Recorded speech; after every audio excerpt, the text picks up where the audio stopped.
Matag panahon sa ting-init, usa sa mga paborito sa mga turista nga suruyan mao ang Chocolate Hills sa lalawigan sa Bohol.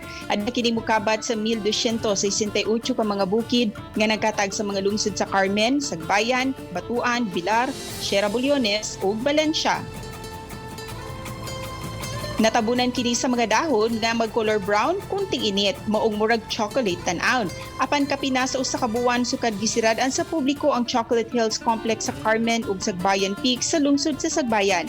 Sa Chocolate Hills Complex sa Carmen, sirado ang mga souvenir shops ug ang ilang mga adventure rides ug ATV.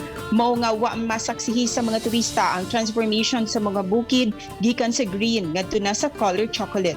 Sa pagkakaroon, ang mga motorista lang nga makalabay sa dapit ang makakita sa mga bukid samtang nagbalhin kini sa iyahang kolor.